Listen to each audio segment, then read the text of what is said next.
and welcome to the final season of Style Esports. This game is going to be a great game of Brandon's Male Harem versus No Good Luck, casted by me, InigoMontoyas, and my good friend here at TDS. Should be a pretty fun one that we're going to see here.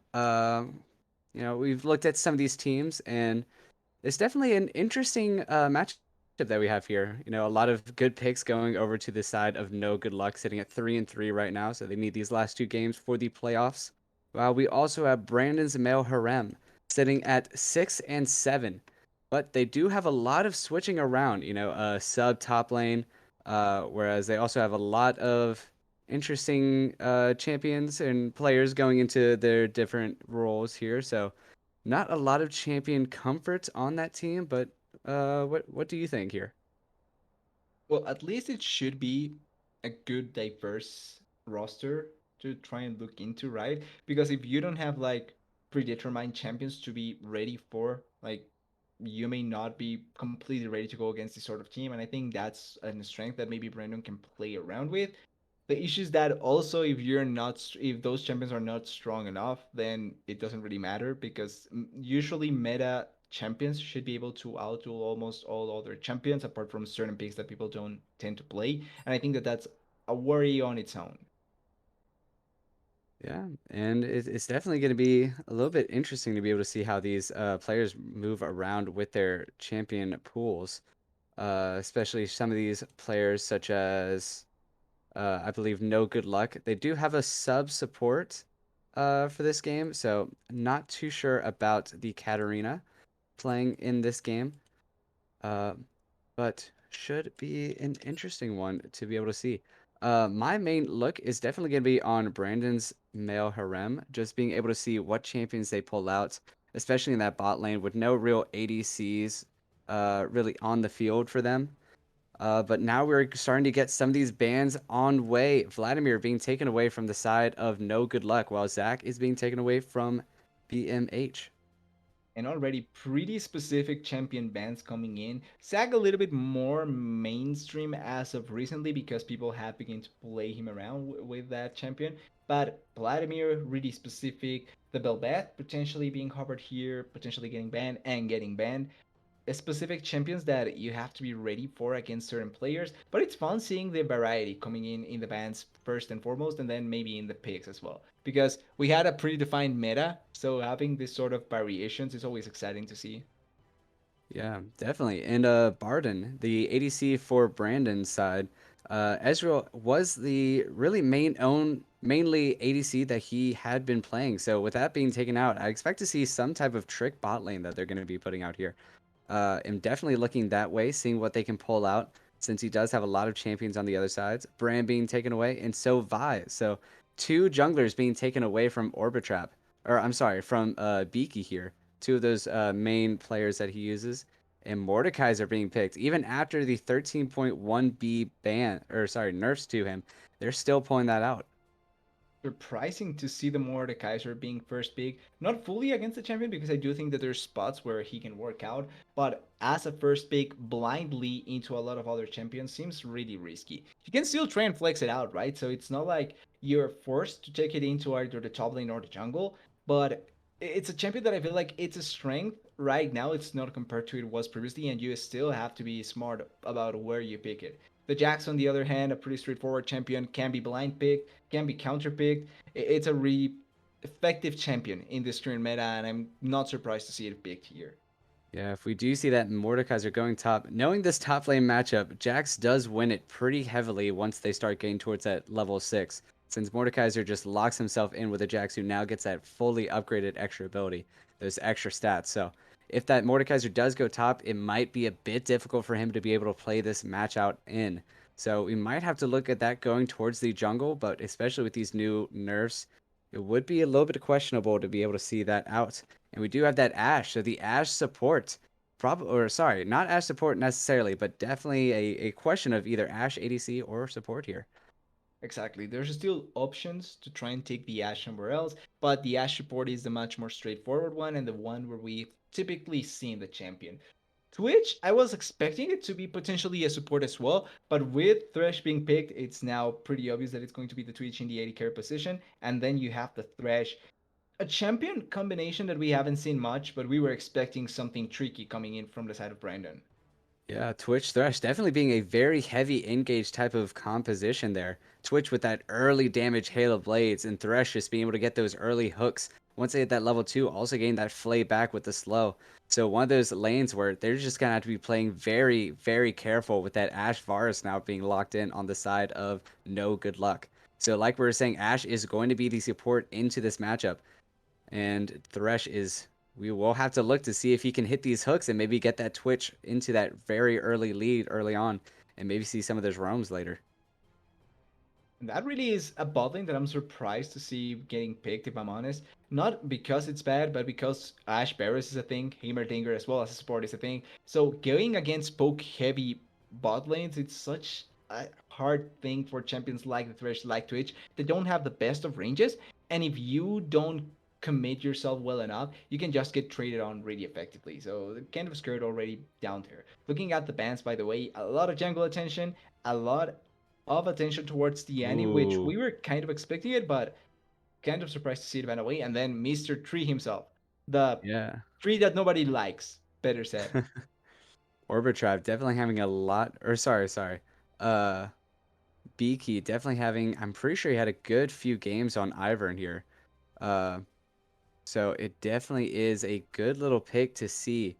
Am interested. It might also be a pick away from Orb Trap on the side of Brandon, since he is definitely one of those Ivern one or not one tricks necessarily, but definitely one of those hard Ivern players. So they may have been trying to pull that away, make sure that Twitch doesn't get that, that full on being able to full Yo, carry. Ooh. So it might actually be one of those Ivern mids, possibly. I'm not exactly sure where these lanes are going to be going. I think it But is Iron mid. yeah, I think so. And like we were saying, we're seeing those trick plays being able to come out. These trick compositions. Not necessarily from the side that we thought it was going to come from, but it is coming out. And it is going to be that Mordekaiser in the jungle evading that Jax matchup. Definitely, I think, a very good idea in that scenario. So Alawi being able to bring out that Counter-Strike being completely useless, or not completely useless per se, but at To a least certain having a degree. lot less use towards it, especially when she can just pull those soul shackles out. Yeah, exactly. The effectiveness of the Counter Strike diminishes to a certain degree, but it's still useful enough if you're able to get yourself into a spot where you can use it. But I like the allocation that the side of Brandon's ended up opting into, right? The fact that they were able to accommodate certain champions in better in spots that may be effective for their composition is really, really good. Yeah, definitely looking towards that bot lane for the side of no good luck. Varus and Ashe, definitely one of those heavy poke comps. So something that if Thresh cannot capitalize both of those champions having no movement speed or like none of that get out potential, if he's not be able to capitalize on that, Ashe and Varus may be one of those two of those champions that just makes this lane very hard to play. These constant pokes, these constant slows. And then also having that Ivern later on in the game, being able to give Varus that potential to just be one of those super heavy carries with his front line and Rengar and Jax. And kind of seeing it a bit with the composition that NGL's opting to take here, I think there may be an opportunity for Barris AP as well, because there's a lot of physical damage already on the Jax and on the Rengar. Ivern is not known for building magical damage, even though he kind of can, but it's not known to do it. You can try enough for that with the Barris, so the poke can still be useful, and you will have enough of magical damage coming in from him. Yeah, it's definitely going to be a good build into that Mordekaiser, that Alawi, maybe even that Thresh as well. So three of those champions, three of those frontliners, and just being able to poke them out and do all that magic percent health damage. Definitely a very good idea, and probably in one of these games. And then also looking onto the side of Brandon's male harem, I think they definitely have to get this Twitch ahead. Thresh and Mordekaiser having to push out onto that bot lane and make sure that they get those picks. Make sure they don't miss those hooks and don't get poked out too much. Veigar possibly being one of those very safe picks into a Jax, into a Rengar, making sure that they don't get those free kills, but also being able to trap in that Ashe and Varus, making them burn those flashes and possibly able to regank later on and make those easy kills. So overall, I think it's definitely going to be how these players play these champions out and who is actually better mechanically. Yeah, it kind of gives that aspect of it. Like it kind of feels like that's going to be the case. I'm excited to see how much attention, like you're pointing out, they do give to the Twitch, because that's going to be one of their main ways of winning later stage fights. Hyper carry, really good damage. And compared to the Veigar, even though both scale really well, Veigar is not a consistently good damage dealer. You see him opting more into the utility builds, because that way he can maximize his damage while also surviving enough and providing help for the team. Meanwhile, Twitch is straight up damage. So I'm expecting the attention that Twitch receives to be a little bit better, because his damage output can be much higher. Yeah, definitely. It's going to be interesting to see how these teams end up playing out these compositions and who's able to come out on top for this final week of games. So, as we let these players get into their loading while we get into the spectator timeline or countdown, sorry. We'll let these players get into it and we will take a quick break.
11, 12, And we are 13. in game right now, starting. We now have no, sorry. We now have no good luck versus Brandon's male harem. Sorry. Having a little bit of trouble trying to remember these teams right now. We have the side of both of them actually heading towards this bot lane, or sorry, top lane right now. Alawi being the only Fight, one going fight, on the fight. bot. And we're going Gonna to be have a very oh, interesting time. Jack's not quite knowing what he's going into, but it doesn't look like either team actually knows. oh Unfortunately, no. Alawi may be caught off here if she continues this way. And there she goes.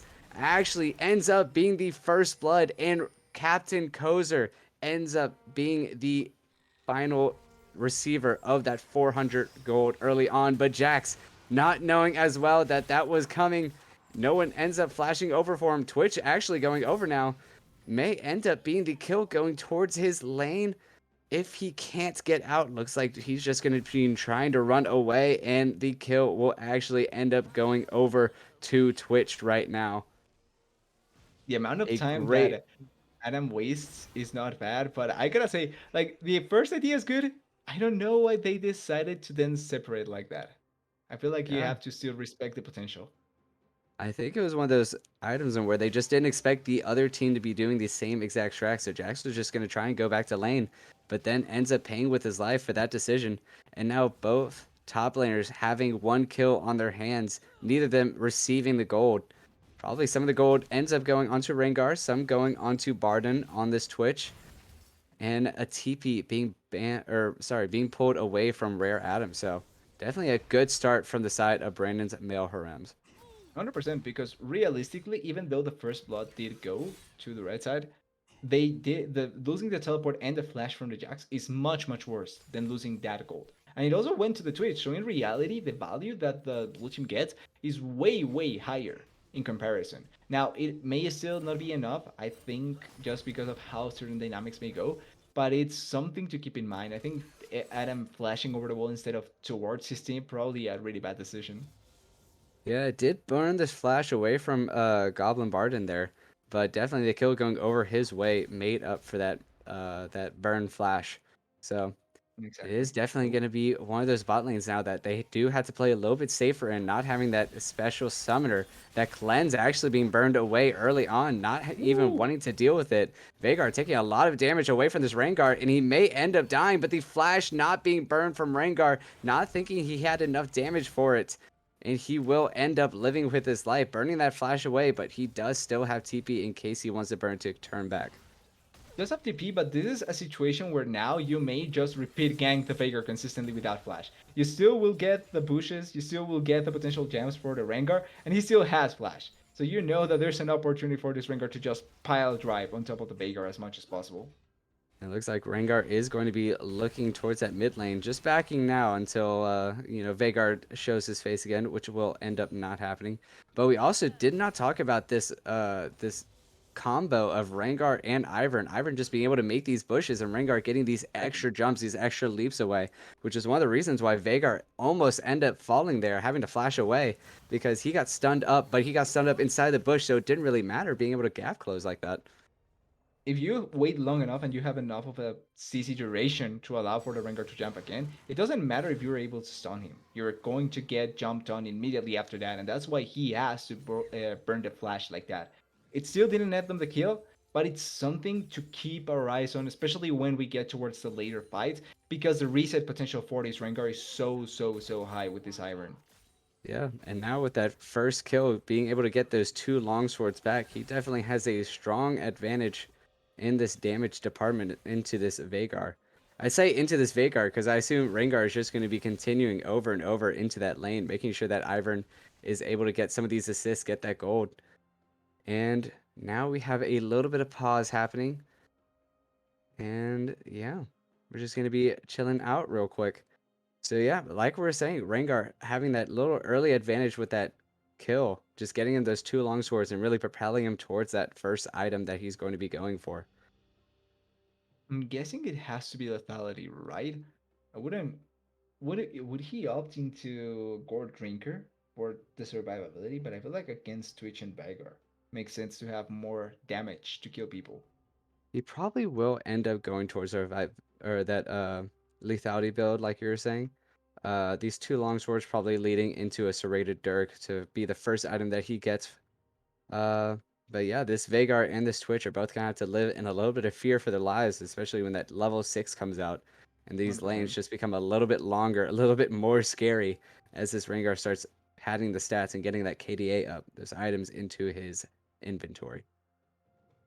One thing though that may be scary for the Rengar is that he is dependent quite a bit on on getting some sort of lead by itself. He does get the first blood, which is the first step towards that, but he needs to keep on adding on to that because even though his damage may be high, he's one of those champions that as long as you're together as a unit and you have tools to deny him, you can deny him. And I think that that's exactly what the Thresh, the Veigar, and even the Mordekaiser will be able to accomplish if he's not far ahead enough.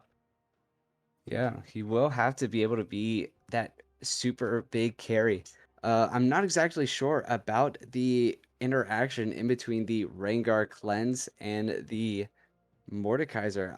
I don't think that he's actually able to cleanse that. Uh, I I'm don't not think so, 100% sure. but Yeah, but if he's not, yeah, Mordekaiser just being able to take that Rengar out of the fight is definitely be one of those very painful things that they're gonna have to face later on. Especially if this virus does not get ahead and it stays all on Rengar, or possibly the opposite, where Rengar just becomes completely useless in some of these fights, with Mordekaiser just being able to take him out every single time. Um, but yeah, we'll just have to see, especially this first Drake coming up very soon, about 30 seconds. Once we start seeing what that Drake is, we can start seeing how these lanes are going to go later on, if they're going to put a focus on it or if they're just going to try and back off.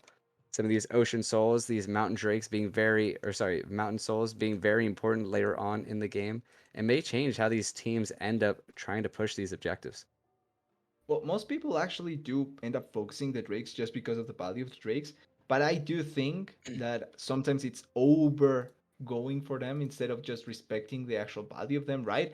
Like you don't need to go for every cloud drake that is open. You don't need to go for every Chemtech Soul potential or Chemtech Dragon that is open. There's dragons that are more effective than others, and I think that the over prioritization of them is really not enabling a lot of teams to be able to get better strategies going for them. At least in my opinion. Yeah, definitely. Yeah, some of these drakes definitely giving different advantages. A mountain drake early on would definitely help out the side of Brandon's male harems, making sure that Barden and Moogle are able to stay, nice and healthy into that Vars and Ash poke comp. So that extra armor being a little bit helpful there. Uh, but yeah, definitely these drakes may be the difference in some of these fights coming up. Potentially. So. But we'll have to wait and see what it is, right? Because as of now, it feels like it may even be decided before some of those dragons if the game gets with a lead for the side of the Rengar. I think that that is enough to be able to justify that they just run over with the game. Like Rengar ahead is scary, and you know that you cannot give any potential for them to go away with the game early on. Yeah, definitely. And some of these fights, we're gonna have to see if these top laners end up coming down as well. Definitely not for these first two Drakes, but towards that third Drake, we have to see Lowy and Jax enter the fray and see if these 5v5 or these 4v4 matches changes now with these new champions coming in. Jax being known as that 1v1 potential, being able to absolutely onslaught and slaughter these back lines and these front lines with that extra damage. But Lowy also known as the team fight god, or sorry, team fight goddess, and being able to just hit these tentacles down over and over. But it looks like we might just have to take a little bit of a break as they try and figure out this Wi-Fi issue, and we will be back before they return. So don't go anywhere just yet.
All right, and we are back in game. A little bit of time passing, but not too much action just yet. And as I say that, Rengar actually poking out onto the Veigar, finding him all by himself, but he will be able to get safe with the Thresh Lantern on the other side of the wall. So, Rengar finding that excellent pick, but being saved by Moogle here. Oni-chan will live to see another day. And another thing that now as well we have to keep on looking forward to is whenever someone is alone like that, Rengar can get out of the way. Ooh, and Oh, definitely a rare lot item. of damage coming out from this Alawi, and Oh, actually ends up getting the last slam, getting the kill onto Rare Adam. No teleport and no life to answer for that top lane. Akana being able to show off the skill on that champion, soul after soul, as we've been seeing in that top lane, and just taking over in that lane. exactly. And as you talked about with those tentacles finally getting that value. Ooh, wait a second. There's no plans. I'm sorry, don't mean to cut you off again, but Thresh flashing forward, actually getting the hook, being able to flay it back, and Yep. it looks like Varus will lose his life as well. The kill Bye. being given over to Goblin Barden here, and another kill going to his name, 2-0, and just absolutely raining terror as these lanes have taken a big swap in gold, now 1k ahead at 6 minutes. Doing such a good job at putting pressure onto these champions that are not respecting the potential damage value on the other side. Even though the Rengar Iron duo is doing a good job, the other lanes are not doing that well of a job. Their Jax, even though he's winning in CS, has been taking really heavily bad trades, and that's why we saw him being so low. And then on the bot lane, not respecting the fact that you have no cleanse anymore, not playing behind the minions. Really disrespectful from Rinian and ends up paying the price with his life. Yeah, definitely. We were saying before that if Thresh can get these hooks, then this lane can be completely over for this absolutely no mobility bot lane. And we just saw that come into play. Varus getting knocked in, the flash forward from Thresh, the flash from Varus trying to get out, but it just didn't matter as the abilities of Beaky was able to come forward and just pull him back again, giving the kill over to Barden. And another soul coming over into the side of our Kana. Rare Adam just taking a lot of unnecessary damage, just trying to get that ward. So he's going to have to play a lot safer in this top lane. The threat of Akana on this Illaoi has definitely shown its colors already. 100%. Those trades feel so bad, and it's something that I love that you mentioned it in the draft, and it's something that consistently showcases itself because it not only makes us look smart, but it also shows why you have to be extra respectful about certain things. Like you cannot take trades blindly because the longer it goes, the easier it is for the enemy to just destroy you in lane. Yeah, it's definitely one of those lanes that they're just going to have to play a little bit safer on. These junglers now meeting on the bot side a little bit, but don't think there's going to be too much action. Rinian and Katarina both having those backs timers. And now the next objective, Rift Herald on the map for the top side. So it's going to be a race to see which jungler can make their way up there first. Important to quickly mention though, as we were talking about dragons in the small pause, first dragon goes to the side of the Rengar. Don't know where exactly it was taken, but really good objective control coming in by the Rengar, and at least making it so that something is on the side of the red team, right? Like they have that control over objectives, and maybe they can turn that into much important leads later on. Yeah, it was taken right after that. Veigar almost got picked out, and Veigar taking a little bit damage there, but nothing of too much consequence. Alawi actually missing that soul, but still having that ultimate. Might have to use here to try and live her out. 3 tentacles being on her side, but the tentacles are not quite hitting. The flash is coming out, flashing away from those extra tentacles. Rengar actually macing his way down here, and the kill will end up going over to Captain Kozer, coming in for the last hit while all the work done from Rare Adam and giving that kill over to him.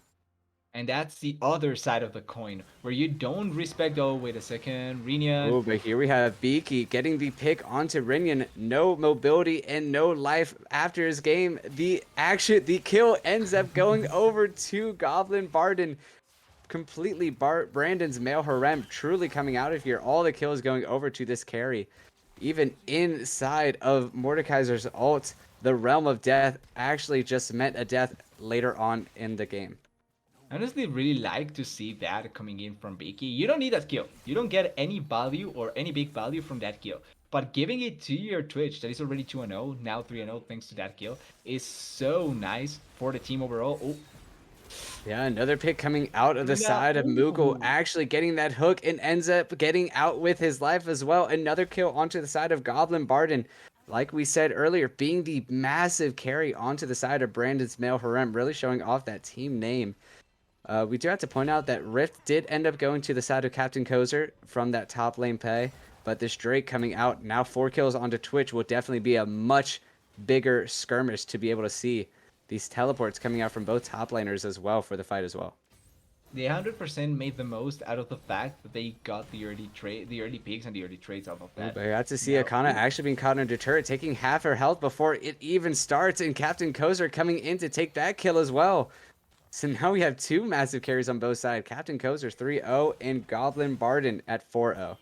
it's the irony, right? The fact that even though it started really bad for Rare Adam, now that the trades have been going much more in his favor, it's so easy to keep control of the lane. You don't even need Captain Kozer to come up there to the top lane. Like the Jax feels like can handle it for himself as of now at least. And having those two main carries kind of go against each other, the Jax against the Twitch, it's going to be really, really entertaining. Oh, Yeah, yeah, she's being taking too able to much see damage. Onitron trying to make sure that they don't end up getting into this pit, Oh, but not quite. Captain Kozer probably going onto the wrong champion here, having to use that cleanse out. Beaky being cut out, being the front line, but that the stopwatch being Twitch! very crucial, and Twitch ends up being the massive carry that we've been seeing. The stun coming out from Onitron, flashing forward and killing Katarina. Captain Kozer ends up going on the wrong champion in that fight, leaving Goblin Barden to just be able to free hit into all of these champions over and over. And another kill going his way, getting the shutdown from Captain Kozer. 100% called it. Went on top of the first target that the Rengar saw, and that's why at the end the trade just went much, much, much more in favor of the Twitch. Was able to free fire, was able to hit every champion that he really wanted to. You can see the difference in items as well. Has a Kraken Slayer completed. Yes, the Rengar can fight him thanks to the fact that he completed the clips as well. But as of now, I think you take the Twitch side almost every time because even though the Rengar can kind of solo kill and destroy the Twitch at almost every point in the game with his damage. You cannot do it when you're surrounded by by multiple people. We talk about it, right? The fact that if there's enough champions around the Twitch, it's much easier for the Rengar to go for these fights. Ooh, Yeah, we have Adam. another kill coming out from the side of Rare Adam, just being able to smash the side of Akana. These souls just being pulled out a little bit too early, and getting the misses means that Rare Adam has nothing to fear for his life, and so he's just able to get these free kills over and over. Captain Kozer getting most of them. But now we do have to see that some of these KDAs might be a little inflated on the side of no good luck now that Akana is sitting with all of the deaths. So I know that gold is just not sitting at 300 gold like it used to. It might be down to like, I believe maybe 220, 180 around. I think that would make sense. I never try maths just in case I'm going to get exposed in cast, but I think that would make sense. Yeah, and now we have that bot lane trying to roam up and ends up giving a lot over to the side of Rinnan or Rinyan and Rinian, Katarina, yeah. giving a lot of gold over. But most of it going to Captain Closer. Arcana trying to get some backup from Beaky. No No mana. mana. Yeah, like you just said, no mana on the side of Ray Adden and a free kill going over to that side. It's a kill on one side, but they did get the first turret gold on the top side, so it's not like they did lose quite a lot of gold off of that play. Apart from that, you add on top of that the plates that they were able to obtain on one side. Ooh, Oh but a no. massive kill going over to the side of no good luck. The ultimate being able to hit the enchanted crystal arrow. The stun from Burning Dreams. These massive stuns just being able to take over in that mid. Vagar having absolutely no chance to get out. 100%. And by the way, you also can see how effective the combo or how the combo is supposed to be going, right? Because you hit the pieces of CC that you really want to, then you go setting up the bushes one by one so that the reset potential always come in from the Rengar. And that's kind of what I expect to see coming in future fights when the Rengar is able to get free reign, or if he gets free reign, is off of the fact that a lot of those bushes will be rightly positioned. Yeah, Burning Dreams definitely doing a lot of work for this Captain Kozer to be able to take over this game. These bushes, like you're saying, just being absolutely crucial for this man to just be able to hop, skip, and leap onto his opponents. I thought So, you were going to say hop, skip, and jump like Annie. well, I was going to. That seems like more like a little bit of a leap, but you know. beggars, choosers. I'm choosing weird It's words. a small leap of faith, since you probably are going to die if you don't think smartly about it. But we do have a small collapse coming onto the spot Oh. side. Beaky and Akana trying to make sure that Rare Adam does not get out of here. The Death Realm being used onto Rare Adam, making sure that he does not get out, and he is taking a lot of damage. It looks like he may end up losing his life, but the Flash coming out as well. Meanwhile, in the top lane, Onichan taking a lot of damage out from Captain Kozer and Rinyan, and he ends up falling, but Rare Adam actually ends up getting caught as well in the bot lane. So 1-for-1 on both sides of the map. And already we've seen Beaky now putting a lot more pressure towards the Jax, right? It's 2 kills already on the side lane, trying to collapse on the Jax, destroying him before he really can accomplish anything. And by virtue of doing that, you leave open the other side of the map. I like that Captain Coaster reads this, reacts to the play, and goes for the other kill. Looking at scoreboard, realistically, the value of the Veigar is a little bit higher than the Jax because of the amount of death. But at the same time, it's still a valuable kill because you're taking important members off of the map. Yeah, and now with this new Drake coming up, Ocean Drake coming in about 25 seconds. It's going to be a very important fight for both of these teams. This third Drake coming out, so these teleports are going to be I don't very think they're crucial. fighting. Yeah, Veigar ends up being on the top side, but it looks like the side of No Good Luck is just going to be able to trade this over to the other side. Ritz Herald ends up being the pick for them. Meanwhile, Drake is probably going to go to the side of Brandon's Mel Harems. Probably not the best choice of objectives, but definitely the safer choice. Exactly. I think that this is a read more so on the fact that they probably don't feel strong enough just yet to take the fight, much more so than being the better objective of the two. And if you play the Rip Hero smartly, you can kind of get more map value because of how the positioning can come through, right? So all in all, it's not a bad trade necessarily, but objectively, unless the Rip Herald doesn't get something massive, the Dragon feels better. Yeah, Captain Kozer keeping hang on to that Rift Herald, so it does give some advantage of being able to make some cross map plays, possibly using on one lane and then going to the other and trying to pick some picks, make some noise going over. So yeah, it definitely gives a lot more advantage into the lane.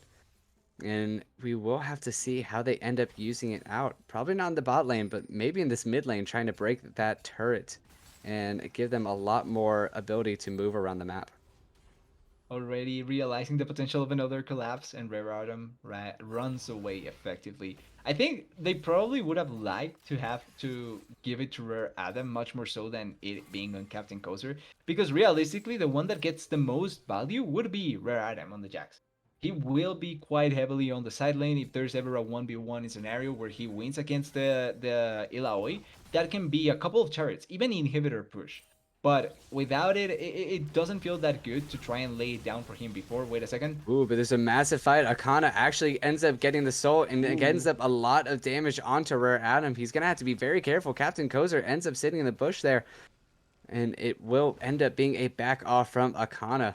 So a large amount of damage being put out, but nothing that much used aside from just ultimates. I feel like that pretty much just showcases that even though we've seen the Jack solo kill the Ilaoi, that doesn't mean that it's a one matchup already. You will have windows as the Ilaoi as long as you hit the Unbound Soul. I think it's Unbound Soul. Uh, Uh, uh, the no, the Test of a nope, Spirit. another Ocean. Yeah, it's just Ocean Drake, Ocean Soul here.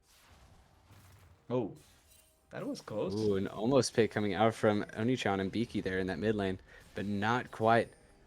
But we will have to pay attention as well that Forest did end up going to the side of Immortal Shield Bow, so not going into that AP build, just going to that pure AD build, and that makes armor just a little bit more important in some of these fights. Thresh building that plated, Veigar building the plated, Alawi building, and so is Mordekaiser. So the only one who doesn't have plated on the side of Brandon's Melharems is Brandon himself. Oh, okay. Ooh, Moogle, huh. Get fishing a little bit. Can't hurt to go on a fishing trip every now and then. Uh, Look, Always you're good no to look. support main if you don't try to go for the flash hook ever, okay? That's a given if you're playing hook champions. Exactly. Gotta look like fake gods somehow. Okay, okay, that's fair enough. I think that was his name. I don't remember 100%. The Thresh one trick? I Uh, would oh. I would.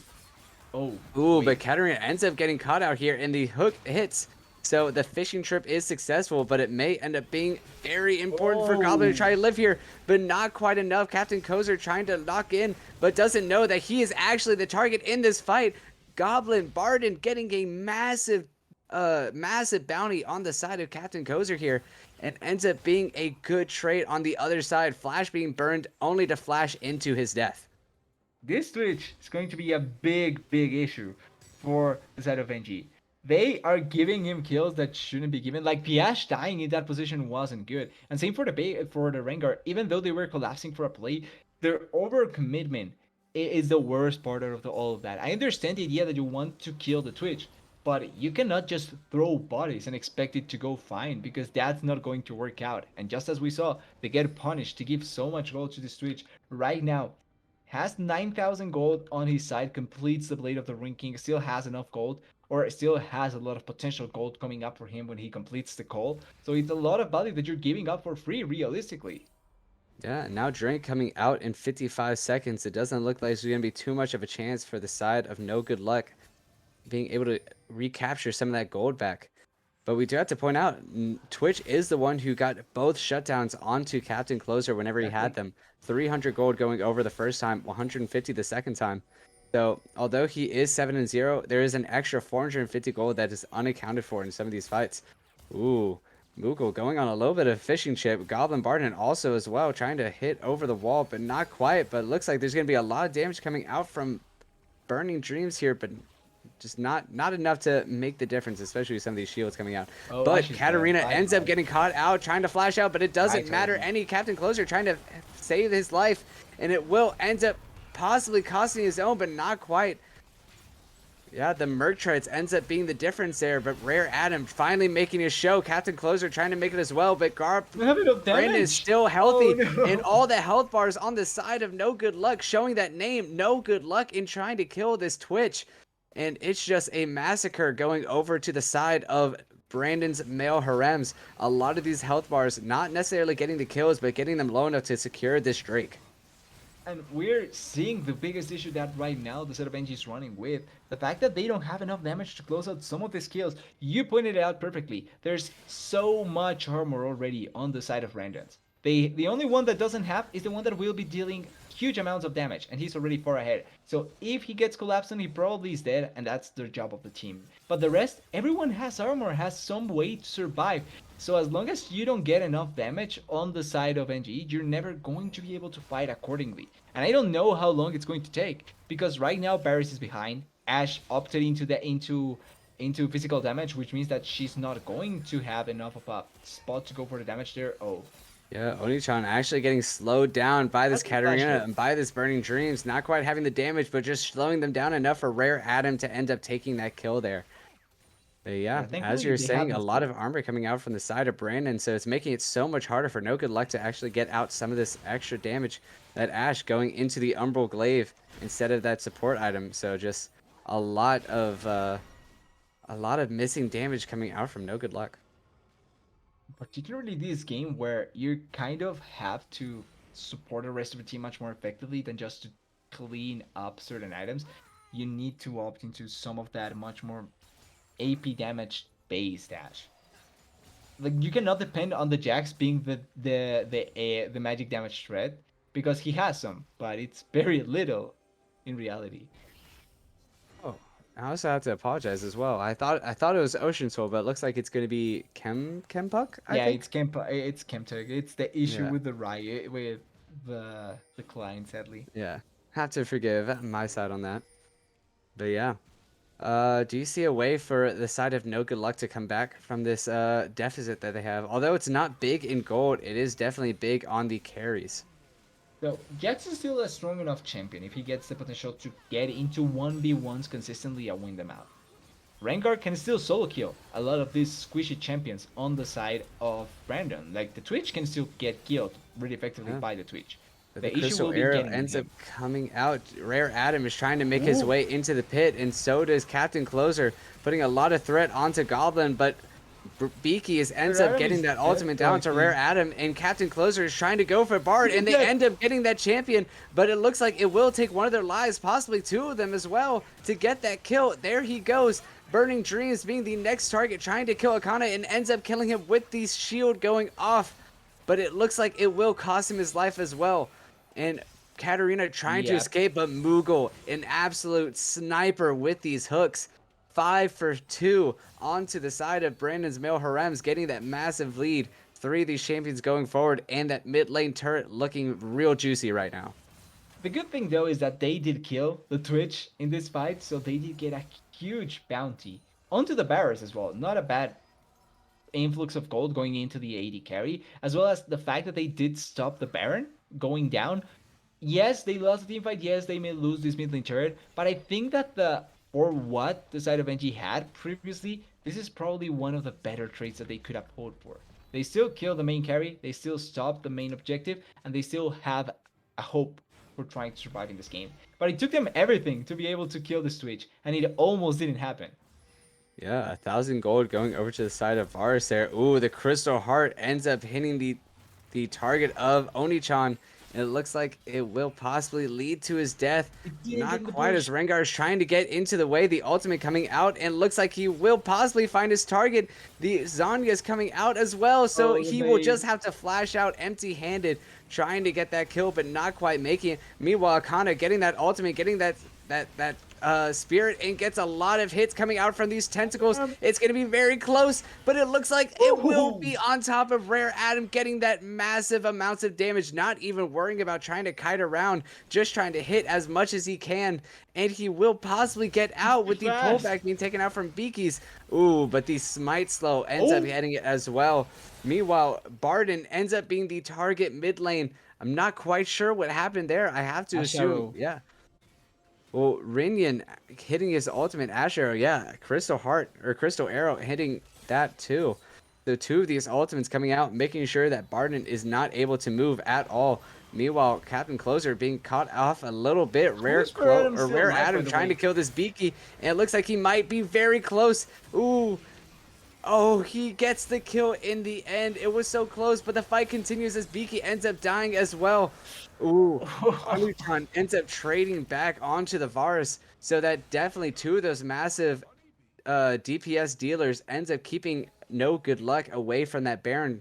And it looks like eyes are going to be looking towards this Drake right now, as Drake's soul is on for male Harem. But it feels like a Look, huge trying to come mistake. out.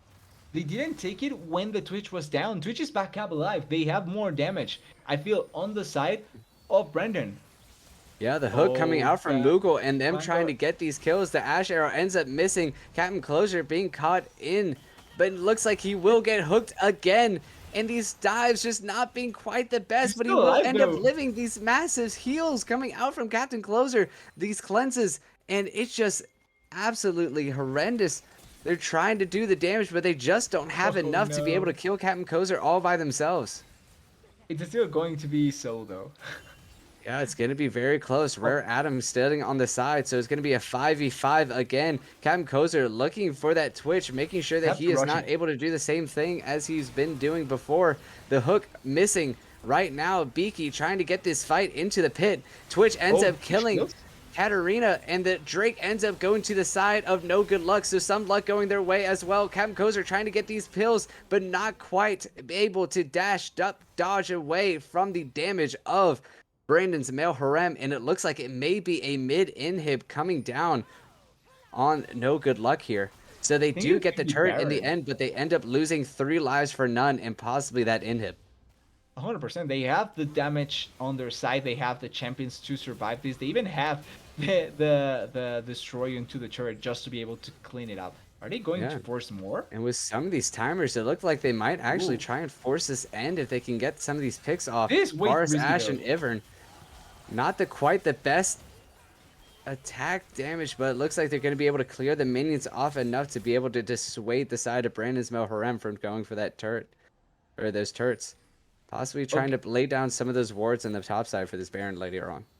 I thought Ash was going to use Arrow, but there's still no ultimate on the Varus just yet. It's still coming back up, so that's why we don't see it coming. Still, the base doesn't die, and that's why I think that the call is not the best there. I like the inhib call, but you had the chance to take inhib and Baron at the same time, pretty much.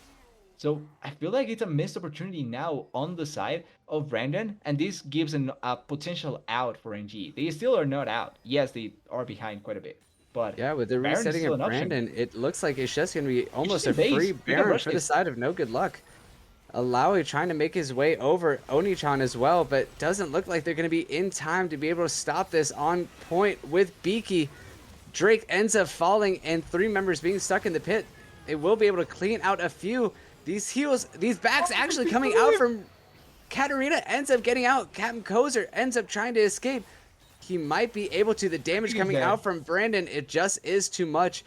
But Katarina sneaking out that back from the behind the pit. Even the bush tries to, show off and say, hey, look here, look right here. But the back is just too fast, these Baron backs. But now we have to think about it, right? Three backs, three minions. I'm lagging on my brain, sorry. Three Baron buffs on the side of NG. They still are not out of this game. Yes, Twitch is a menace. 11 and 2, almost 4 items. But there's an out for NG still. There's an opportunity. If they don't lose a lot here while the Rengar and the Ivern are back up, they still have a chance. Yeah, it looks like it's gonna be another inhib falling over Yeah. to the side of, to the side of Brandon's male harem. So that means 2 inhibs being down. That crystal arrow hits, but it doesn't look like anything's really gonna come of that one. Just not the champions in way. Rare Adam trying to push out that bot lane, not coming to the aid of that inhib, and this time they can reset without losing any objectives in the process. I may be being too positive for the side of NG though. Like I keep saying they have an out, but it just looks so hard for them as well when you look at the map, right? Because they have 2 super minion waves. They get Baron, but they are still behind in Souls, and they are still behind in Gold, and maybe behind an 80 carry. Yeah, Brinian looking Oh very no, dangerous and not Brilliant. knowing that his life is in stake. But the flash ends up coming out from I like the Onichan. flash. Maybe a little bit unnecessary for this. But the kill ends up going over to the side of Moogle, getting his first kill for the game. But the support steals the one kill that, well, it isn't like the Twitch needs more kills, but it's always good to have it, right? But great pickup timing. They also take off one of the Baron buffs. They don't get the flash of the Barris though, and for the next fight may end up being important. Yeah, Beaky trying to fight Do you off really this want to Captain fight this? Kozer. The TP coming out from Ivern. Beaky is trying to make sure that he gets these kills, but not quite. Rare Adam just jumping over the wall, making sure that that Death Realm means almost nothing, especially since he can just run out. So a whole lot of fighting, not quite any results, no one quite Look dying. at the base, by the way.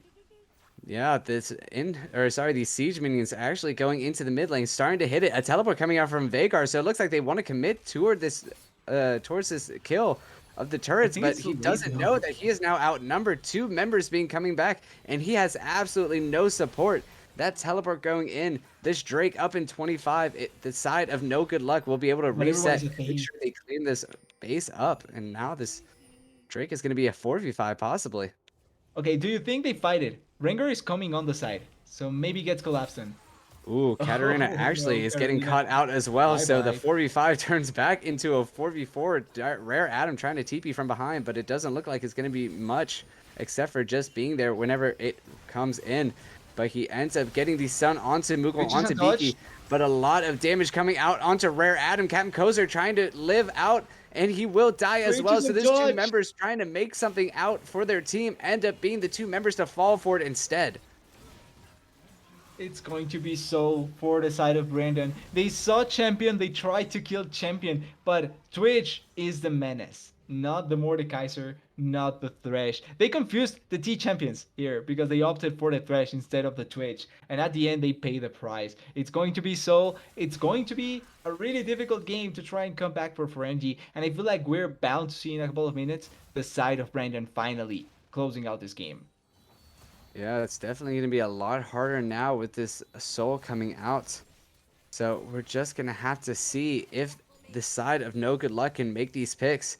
But yeah, with Chempunk Drink, I'm not Chemtech Drake, Soul coming out, it's gonna be a lot harder for this Rengar to end up closing out some of these kills with these new resistances coming out at 50%. So Twitch just becomes that much harder to kill, having all the damage that he needs, not really needing any of those other Drakes, but this Chemtech being a very crucial part for their victory. I also will say though that this is also one of the better Drakes for Rengar to try and go over because the protections come after 50%. So if he blows the Twitch, he may be able to get the kill. Yeah, but it looks like that Hey, he ends up died. being the difference for Captain Kozer to die instead of the counterpart.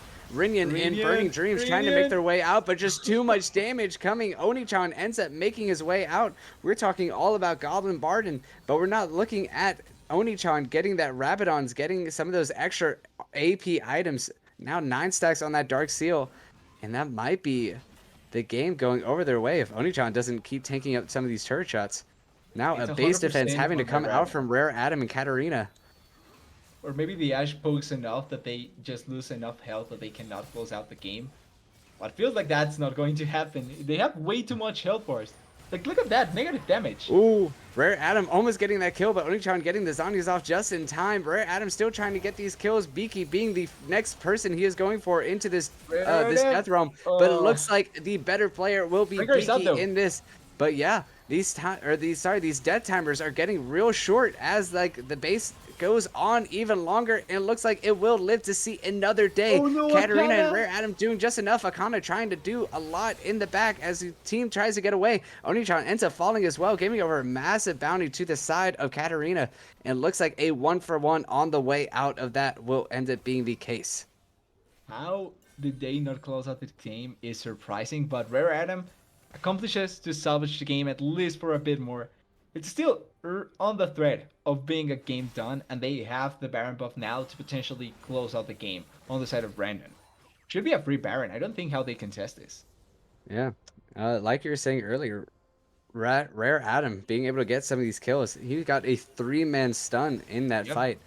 So although he is looking like 3-9-6, he is still a massive person to deal with. 4 items to his name, so he is not something to take lightly in some of these fights.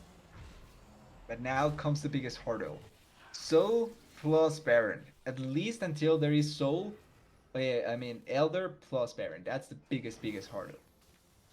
Yeah, we've had to try and see that Brandon's male Harem has tried to close out this game probably twice so far, Yep. both times being pushed back by the members or by the surviving members of No Good Luck.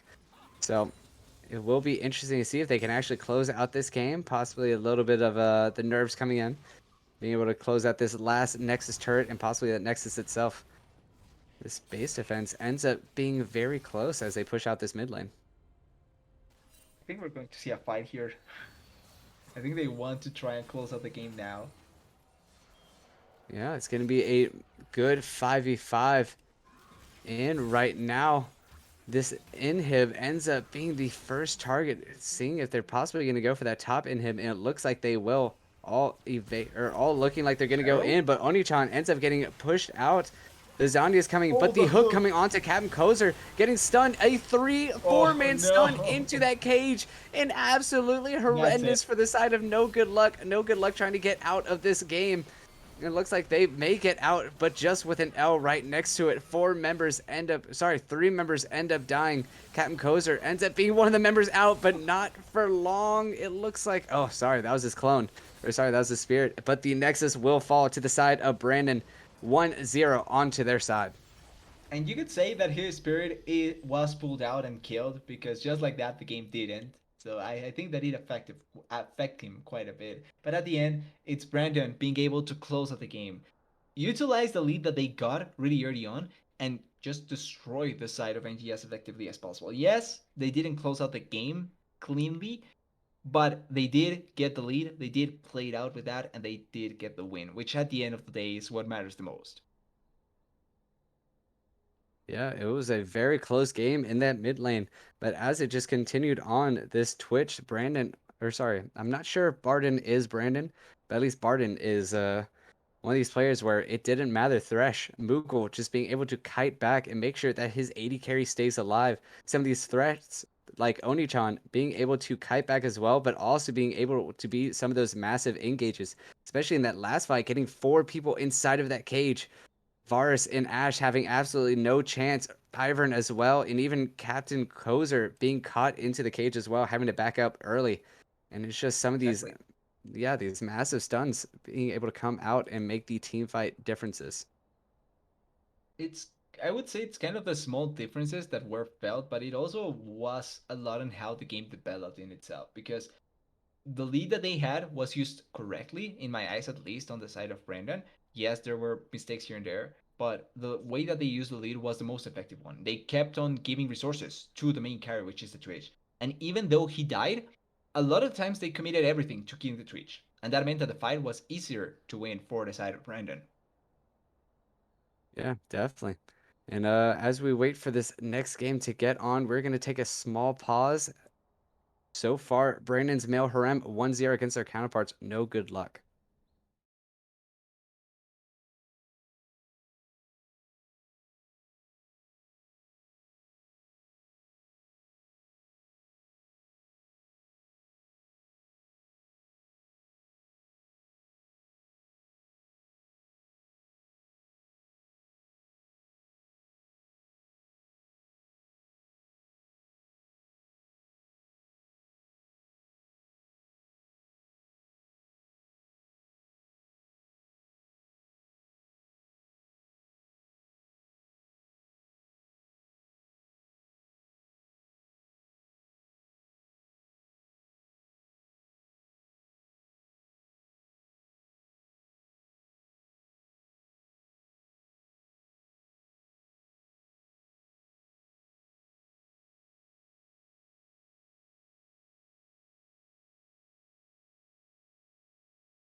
All right, and welcome back for game two.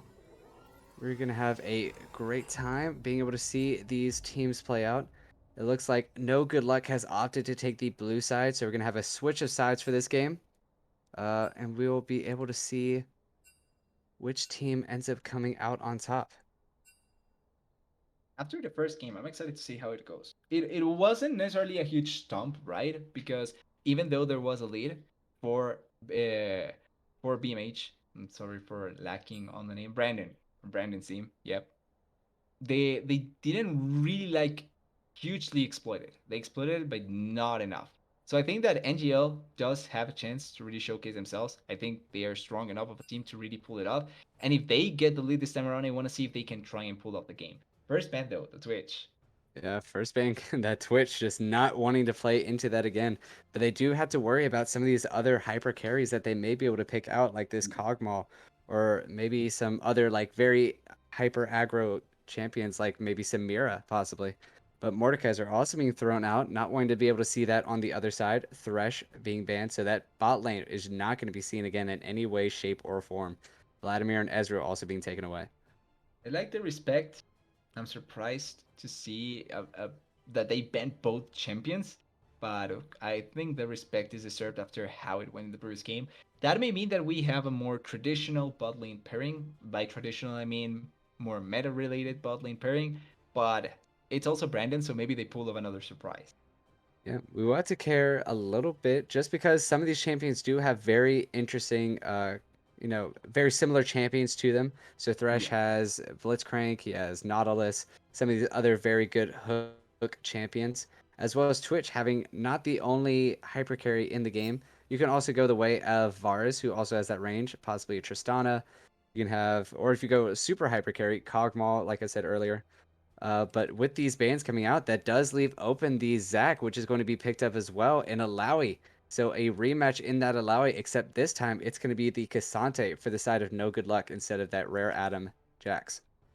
Kind of feels like should be similar to the Jax, with the exception that Kisante can pull away the Lao, right? So even though you get your tentacles down in certain positions, since you're kind of forced to be close to walls, that may enable Kisante to push you away completely, and that way get the most value out of his ultimate. So I'm kind of interested in seeing how it does perform this matchup. Feels like a really Ooh. skill-oriented matchup up there in the top lane. With that in mind, though, Lucian Nami on the other side. And if you have a Zac on your team, you kind of want to pick, or in the enemy team, you kind of want to pick something that can dash away from him. That's why Mhm. Lucian doesn't feel that bad. Nami has as well the tidal wave, so can try and deny the engage from the Zac. Yeah, Lucian Nami being able to also cancel this Zac jump as well. I believe the Nami, the wave does Yeah. interrupt it. So it is one of those very good plays to be able to see, as well as in some of these team fights, Alawi is not going to be just like she had in game one, not the easiest time trying to get into this backline, getting as many tentacles as possible. But Zai seems like the first answer for this Lucian Nami. We're going to see if they maybe try go for this Rakan. It might be a pretty good pick into it, but it looks like it's going to be the first ban coming out from No Good Luck on this second round of bans. I see you're trying to take my analytical spot, eh? Already opting for the predictions, giving the right ones, knowing that the Rakan is going to get banned away. But it makes complete sense, like you were pointing out. It's a good combo with the Saya, and you're incentivized to opt into more engage since you already have the sack. So adding engage on top of the engage to have more dive partners is always going to be good. You already have the Saya, which can self build for itself. So the fact of the matter is that as long as you have champions that can follow up on fights, that is going to work out greatly for the sack. We're still waiting for that last big, and it's going to be the Veigar. Okay. Yeah, so one of these picks, or sorry, two of these second round picks being two of the former champions in the games, Vagar and Rengar both being taken out. The Troll also being removed from the game from the side of Brandon's Mel Harem. So definitely afraid of that tank killer going into Zac and Alawi. So being able to see what they end up choosing out of this jungle, possibly trying to be one of those another tank killers, maybe a Kindred possibly, if they have the skill on the champion. Kindred wouldn't be bad in my eyes, even though it doesn't like answer to the Sack's attempts at ganking. I think that having that later carry can be good. Victor makes sense here, especially because Oriana was big. So you do want to have something that can either answer the push or can scale to comparison. Victor Syndra, I think the Rise wasn't even a bad option either because of the point and click CC that you get, I feel like opting into something like an Elise or a Jarvan isn't bad because you kind of can follow up on the potential ganks from the sack.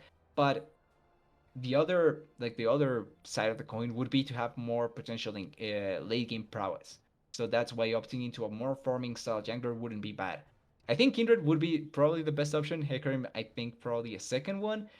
Graves is not bad, but it would be surprising Yeah, because I think that Graves. he's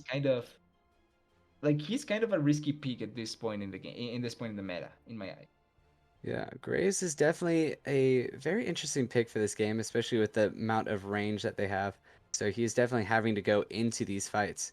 And a lot of AP already coming out from Zac and Oriana, possibly the Demonic Embrace build for Zac. Now Heimerdinger beating the support as well. So this Lucian Nami should have a little bit of a hard time trying to get into that, especially with the short range of Lucian, not being able to one shot those turrets without taking a turret shot or two on the way out. So this bot lane is going to be a little bit different to be able to see. And this mid lane and as well, just being one of those stat checking lanes, Syndra versus Oriana, one of those absolute battles to the finish, just seeing whoever gets the most amount of damage, whoever hits the most amount of abilities. And interesting to see how that switch is going to go as well with these junglers, Zac and Graves. It's going to be a pretty interesting matchup. I think that compared to the previous game, we saw a lot of ganking from the Rengar, and Mordekaiser did try to go for quite a bit of ganking, but until level 6, his presence wasn't that heavily felt. Like one or two ganks in bot lane, and then after level 6, he really was felt in the game. So I want to see if there's a big difference compared to the previous game. I do think, though, and I love the point that you brought up with the range, if you're going to play a short range composition, you ideally would want to play it against a comp that is also coming to you.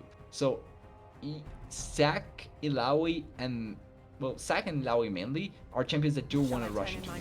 The biggest issue is the other three champions that have long range. So if you want to get engaged on or want to play shorter range, these are champions that can just disabled you, not destroyed you, disabled you in a way. And I think that Sire, Rihanna, and Heimerdinger may be able to just deny completely what NGL is trying to play with. Yeah, being able to, yeah, as you said, getting or taking away some of those engages and some of those plays that they're trying to make this Heimerdinger, making the lane a lot more difficult to be able to play. We do, as we normally see, Heimerdinger does typically ult that missile barrage, but he is also able to ult that stun bomb, so getting those three procs instead of just the one.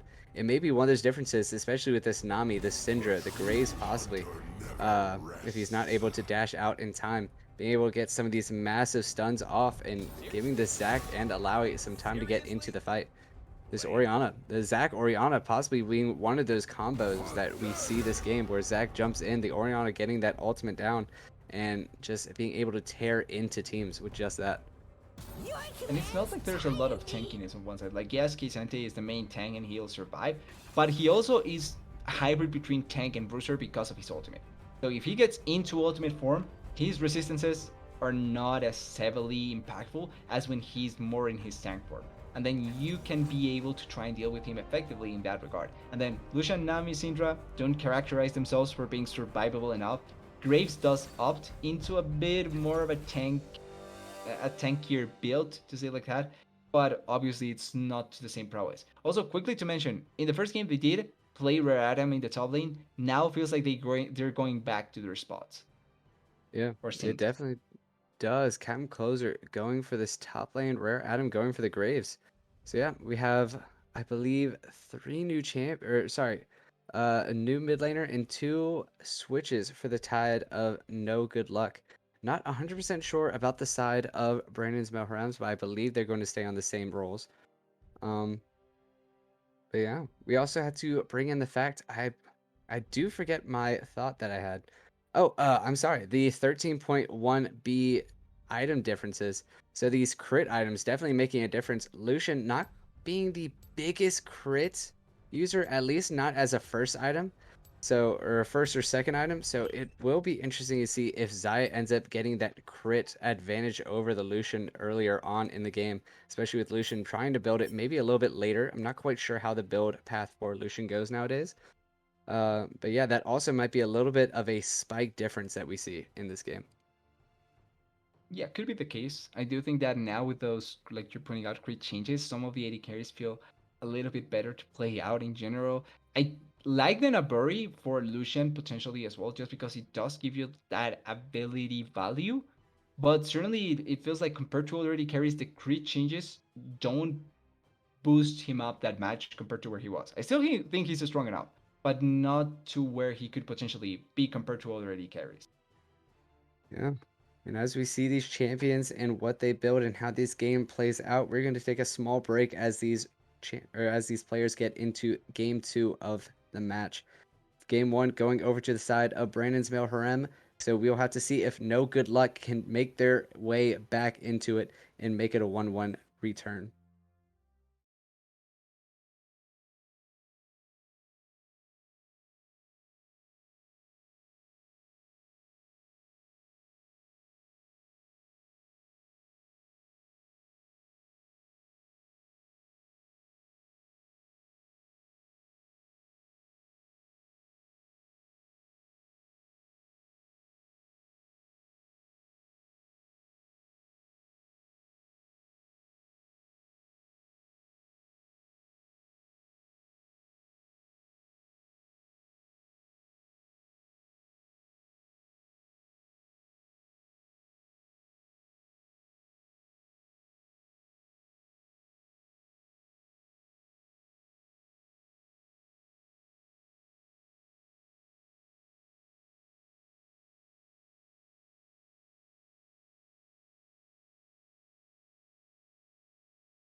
Right, and here we are back for game 2 of No Good Luck versus Brandon Male Harem.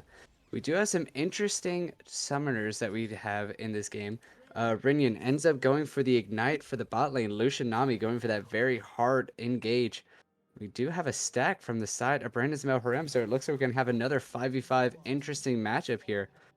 Gonna have to see if No Good Luck opts into going around and possibly down, but looks like they're just gonna go for that bush. I actually don't think that they're going to fight each other because the stance from Brandon is a little bit more defensive compared to the aggressiveness that they showed in the previous game. They wanted to go for the play with the Thresh. But this time around, they are waiting in their own jungle. They are waiting to see if someone came. And I think it makes sense. Their comp has a little bit more setup required at this level to be able to get the most value. So that's why we don't see the most effectiveness here. Yeah, but we will have to look. Lucian and Nami playing a very aggressive position here. So if Goblin and Muko are not careful, they might end up seeing a gray screen early on in this game. Rare Adam ends up taking this red buff all by himself, so just giving them that much more pressure. We'll have to see if they're just going to freeze the lane or see if they can go for one of these early kills with the Ignite. I think the Ignite makes it so that they will opt into one of those early kills. Well, actually, no, they are trying to push it. So the surprise factor is no longer there. Yeah, it looks like they're just gonna give that one up for free. I think it might have been probably one of the a pretty good play with this Ignite, but opting out of it. So we'll have to see how this lane goes instead. Yeah, Would have been so fun to far see it, pretty but standard starts sadly, from both sides. it's not the case. I love when teams try or players try to go for more aggressive stuff, but this time around, I think they respected it a bit too much. Yeah, definitely. And like we were saying with that range, Burning Dreams trying to take those turrets down, but taking a lot of damage in the way as well. Having to take some of these extra turret shots, so that damage coming out and making a big difference. Having to get those heals out. Level 2. Ooh, the flash Ooh. out from Mughal, having to make sure that he doesn't get that early gray screen from Rinian. The ignite threat is just too great for him not to play that safe. And it looks like there's just going to be that summoner down now, sitting about a little bit more than half health, 2/3 now. Level 2 hitting, so it's going to be a little bit easier to be able to play these matches. But yeah, that missing summoner is just going to be a very crucial part of this lane now. 100%. Luckily for Rinian and for Burning Dreams, they were able to make it so that the Moogle is forced to roll the flash. Because realistically, the weakest part of the Hammer is that level 1. If he has no setup turrets, his weakest part is that first potential trait.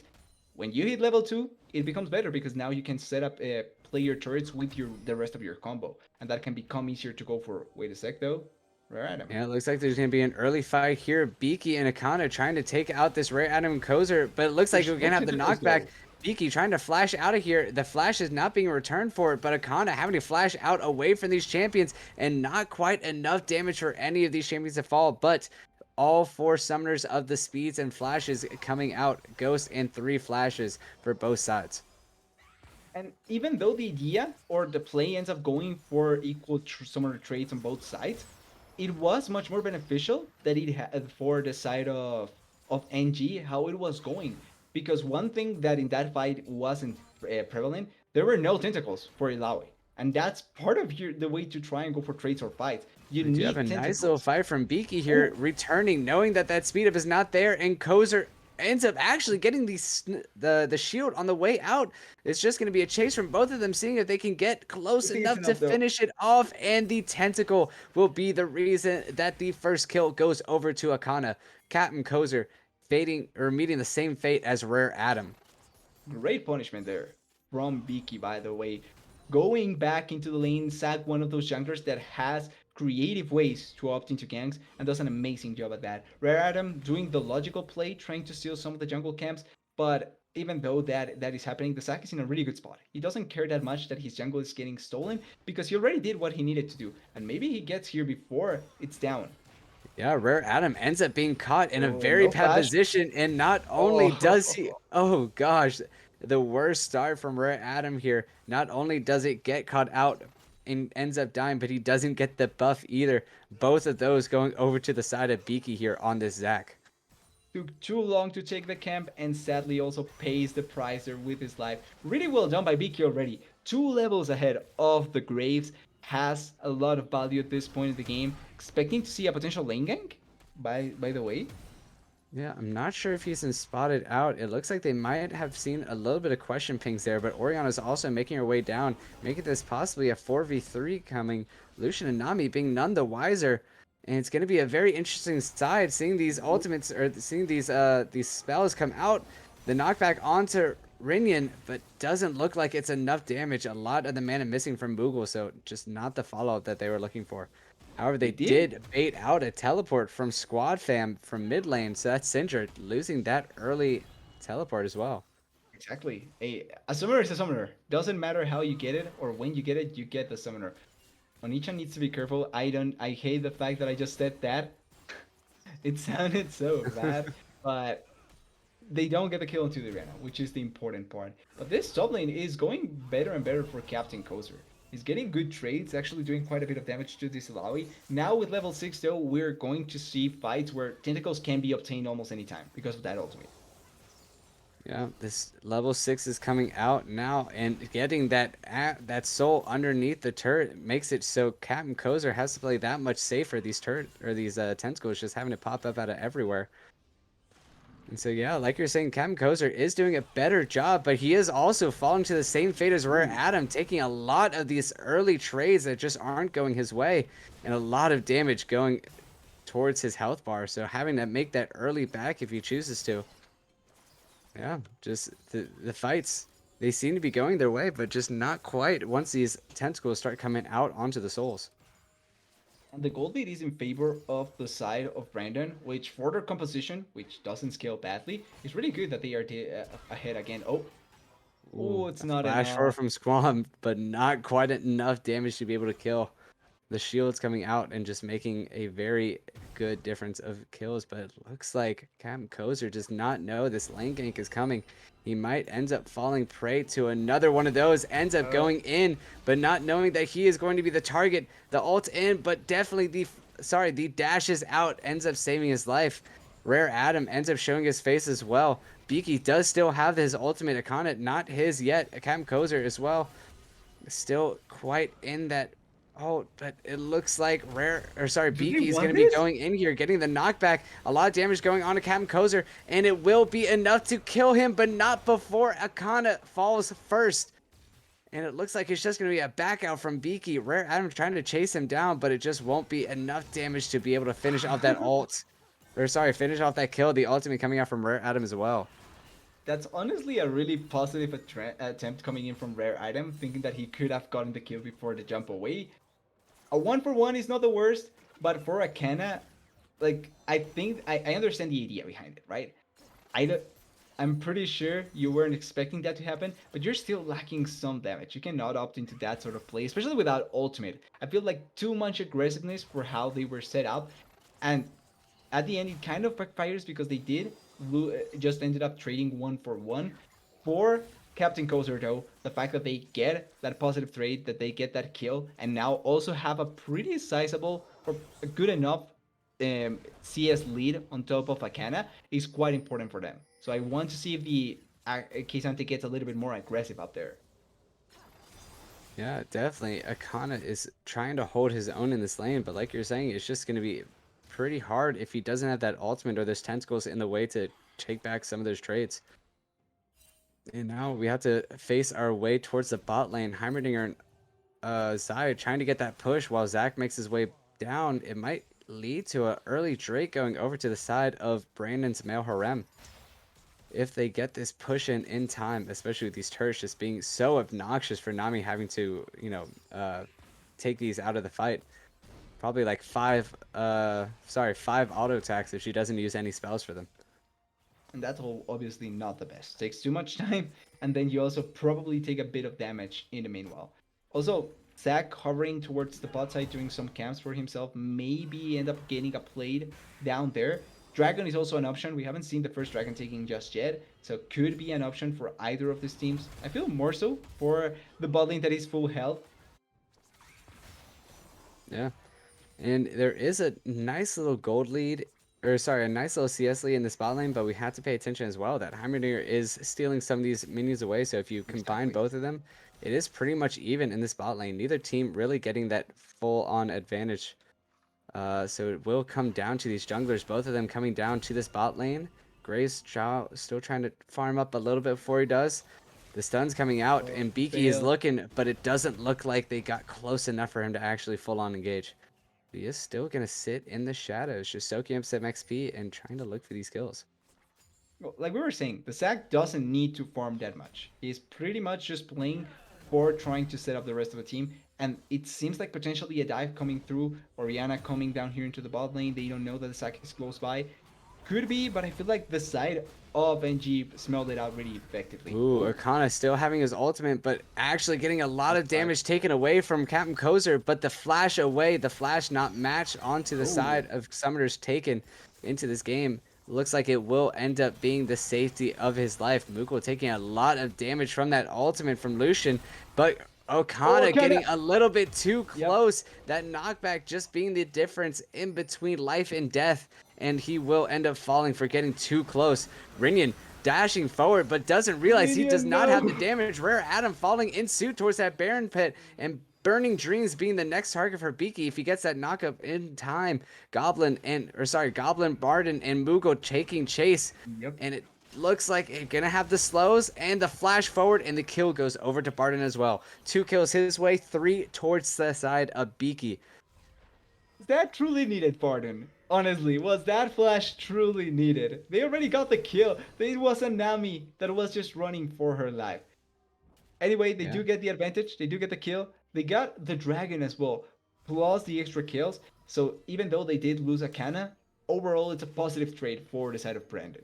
Now it's yeah, what they use this advantage for, right? They need to make the most out of this advantage. Already the sack with uh, Sunfire Aegis should be able to now provide extra damage to some of those kills, even more so than before. yeah. We also have to look that Goblin Barden decided to get the call after he finished his item, so not Weird, yeah. opting to going for his build, but going for that call and getting him just a little bit farther forward. Akana, I would point this out, but it just doesn't look like he's gonna have enough damage. 3 members coming up to kill him, and he's just a little bit too far forward without these wards in place to keep him safe. They have the Herald, so could be first turret going into the pockets of the side of NG. Really nice to provide even more gold to this action that is clearly doing Ooh, but a really nice. Rare Ooh, Adam ends up taking a lot of he's damage, and dead. he will end up falling as well. So, 2 plates go over to that side, but 300 gold goes over to the side of Beaky. And it's just not looking the best for this early game for the side of No Good Luck. Big is such a And menace. Oriana actually ends up making his way down by here, trying to look for these kills, but not quite in time to be able to answer off the side of Moogle and Barden. Onichan still trying to look. Goblin Barden not realizing he's taking up turret, so he's going to have to get out of there. Now it's time for Captain Kozer to be caught underneath this turret, trying to fight this 2v1, and he ends up getting the push Oh, out with that perfect. ultimate on Captain Kozer. He's just going to dash out, keep his life safe, dashing over the wall, but he does have Beaky still trying to chase him down with these Astros. jumps, and he doesn't realize he's there. The flash forward, the bets bounce, and it will be not just enough to Uh, be able to kill him with another bouncing up into the life of Captain Kozer, taking him down into the gray screen for the next 24 seconds. Rare Adam trying to find for this Moogle, but not quite. The stun hitting its target. The collateral damage not being yep. enough, but the Goblin will end up falling for the sins of Moogle, not being enough to save him and his partner. I honestly would call it just the scenes of greediness because everyone stayed down there for way too long attempting a dive that wasn't going to work out at all, and they paid the price. It like we need to remember that Rare Adam died on topside, I think a couple of minutes ago. So the fact that he was able to come back down there so effectively, get the kills, and be on time to just respawn, it just goes to show that they stood down, yeah, stayed way too long. Yeah, that's the word. Yeah, just a lot of greediness coming out, especially without these resets coming in. Really no reason to stay. Possibly trying to get these last turret plates, but really not worth the 300 gold going over to the other team for that 160 you're getting in return. So yeah, just the math ain't adding up for some of these plays that they're making. Captain And because Kozer they're giving trying to up get that that. gold, They it also closed out the gold lead, just by the way. Yeah, it did. Now down to about 500k. Really meaningless in terms of League of Legends. Yep. Uh, Captain Kozer and now starting to try and find that first turn. It looks like he will. Just the threat onto Akana's life as from these 1v1s being too great. That turret falling their way. And now with the fact that they did take the dragon, but they took it way too late. Oh, oh, he got it. Vicky, no. Ooh. Yeah, Captain Kozer ends up stealing that one away. The smite being up, but Beaky didn't think he needed to do it, not knowing he was there probably, and just stole that away. This Rift Herald now being the next target for the side of No Good Luck. Three members being over on that side, Akana not rotating over, so it looks like he's just going to be trying to steal from Beaky, but he has to keep in mind he does have a 500 gold bounty. So this still might not be the best case if he goes for it, but it looks like he will anyway. And he looks Did he like he get it? doesn't get it. And Uh, a lot of damage trying to go over, but Beaky will give over 800 gold as well as not even taking the Rift Herald.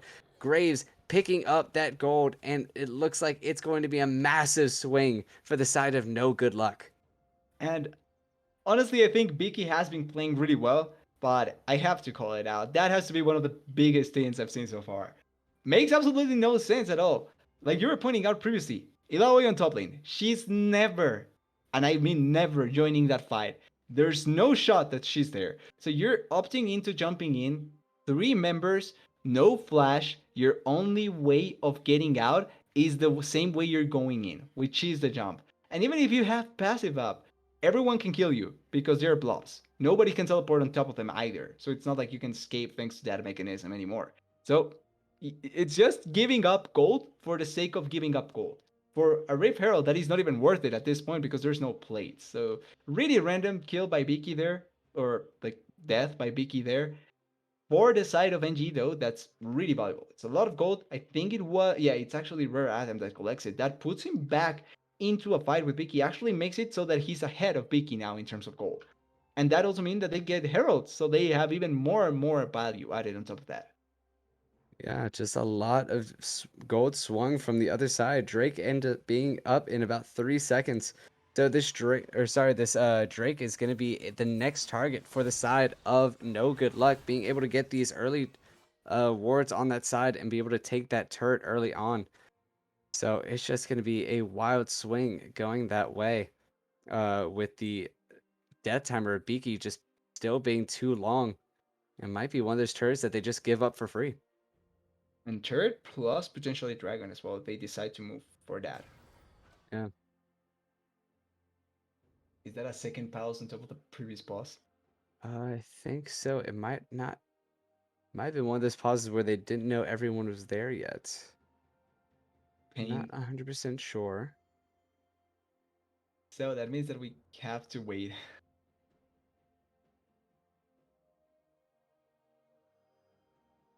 All right. Well, yeah, in that last fight, it might have been one of the differences where Akana was actually not on the game at the moment, so that fight for Rift Herald may have been one of those where they thought they had a member in their team, but not quite. So just one of those trades where, I'm not gonna lie, you just have to that's cut your even losses worse. sometimes. That's even worse then, because how do you opt into a fight without your team responding to you? Yeah. It's not quite the best time, but it looks like that Drake is going to go over to the side of No Good Luck. So we will just have to see as the rest of this game pans out on which team ends up getting the gold. Now a nice little lead coming for the side of No Good Luck. But these turrets, Kana is getting some free time on this top turret, trying to swing some gold back in their favor as well. Yep, having that free gold onto Akana that was already kind of feeling the pain over with what was happening with the top lane and Kisante is really, really good. They already got the first dragon, so it's not like they needed to answer back with the second dragon. They can just wait a little bit more, and now Akana at least can try and maybe fight back. I'm not sure actually.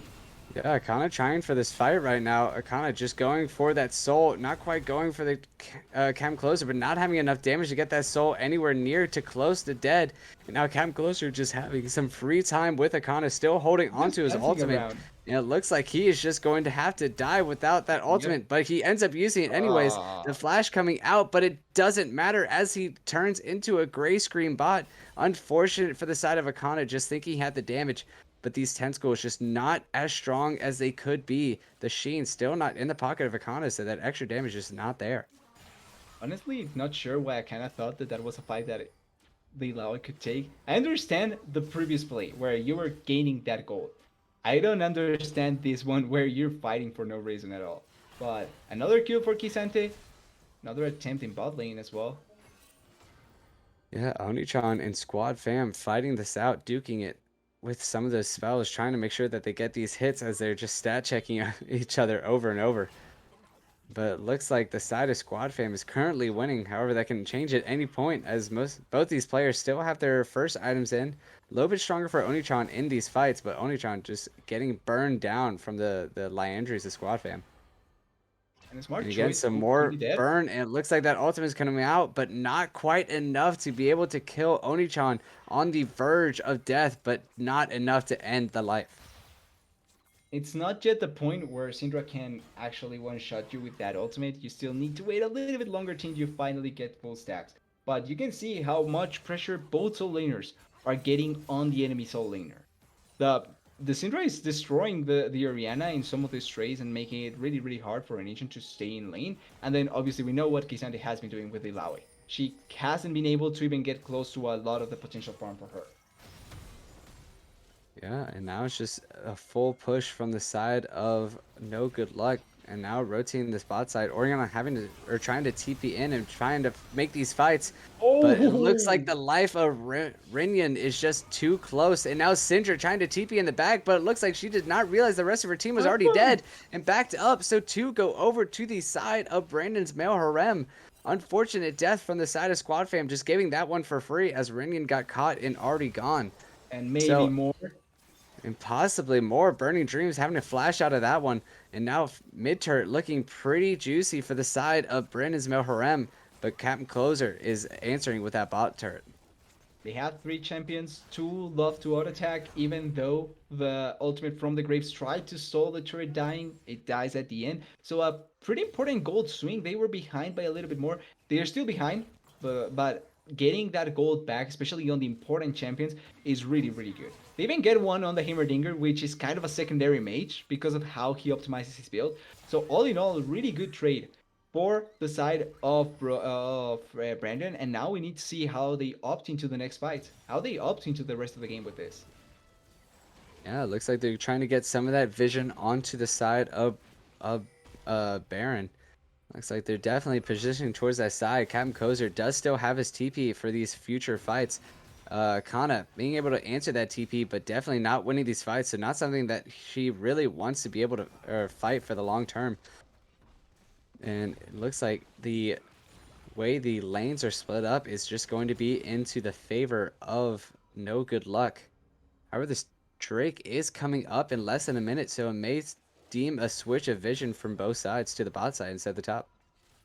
Would make a lot of sense, right? The fact that you kind of want to fight for the dragon, both have one dragon apiece, which means that either can get the dragon stacking going in their favor. The next fight could be really favorable for one of the teams, so they really want to try and make it happen. Both AD carries are going to be same in terms of items, but you have to focus on the difference or on the itemization on supports and junglers. Those are kind of the biggest difference. Wait a second. Yeah, but Oriana. Onichan is getting a little bit caught Ooh, out. Thankfully, the flash coming, but Rinian does get caught. Captain Kozer trying to ultimate in, Oriana is but dead. Beaky flashes and uses this Let's Bounce, ends up getting Rinian to the death. But Rare Adam flashing Oh, in, rare thinking that he had the no. damage, but not realizing they were not that low. And now he falls as well. This Spirit of Squad Fam getting him less than half health.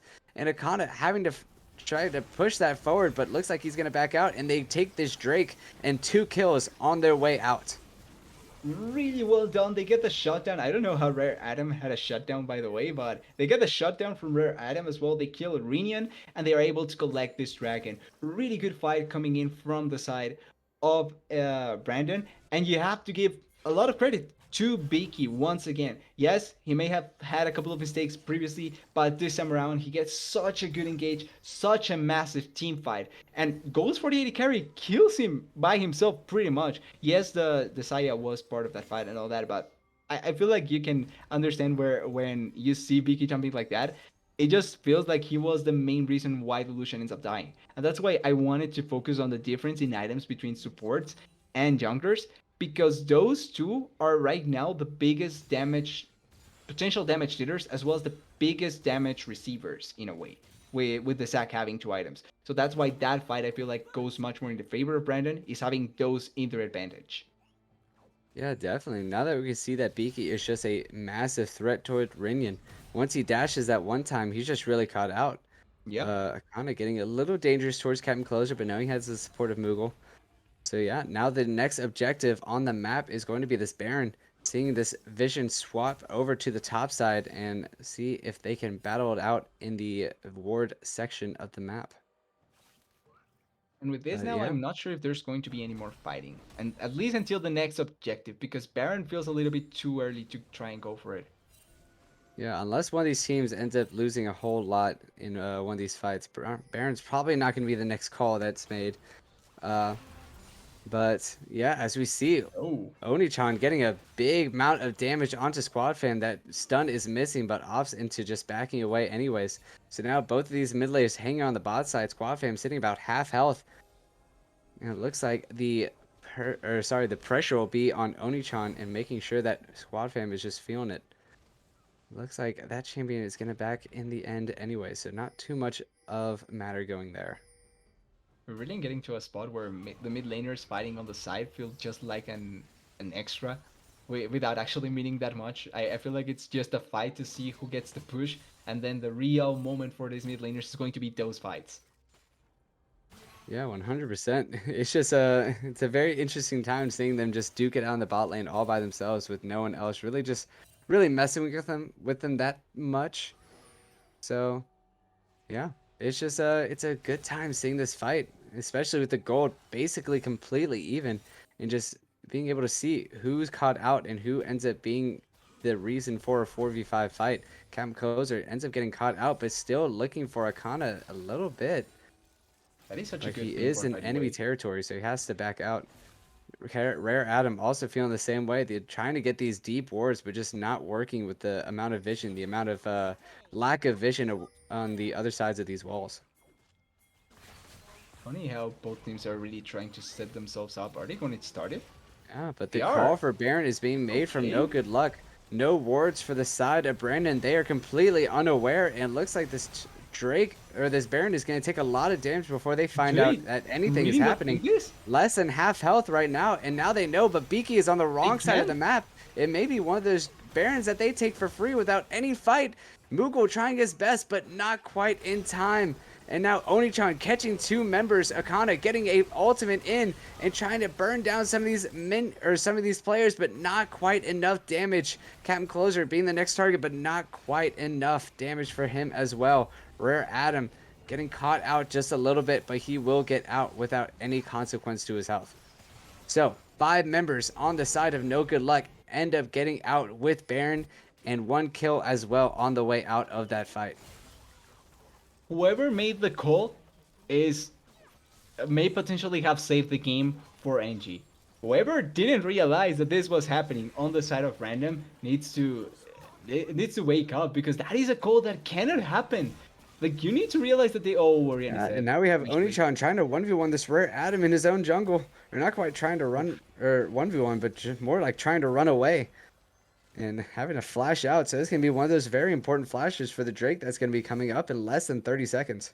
Flash and Archangel's popped. So I don't think you fight this at all anymore. I don't think you can realistically fight this anymore. There's no control. You have no Flash and Archangels on the Oriana. You still have Beaky being strong enough, but it just feels like an unnecessary risk, especially when you at this point don't need to take it. It's a second dragon. It's not a game-defining dragon yet. Yeah, and I think they're going to heed that advice. Beaky going towards that top side and taking that red buff. So it's just going to be a free Drake for this side of No Good Luck. So looks like their luck has actually changed from the name this game. getting a lot of these objectives and now matching Drake's 2 for 2. And it looks like Chemtech is going to be the soul as well. So just mainly the only difference being in between Infernal and Mountain. And honestly, in this game, I would choose the Mountain, especially with the amount of low damage from the side of Brandon's male harem. Alawi, Zach being these damage over time type of dealers, Heimerdinger fitting in the same way.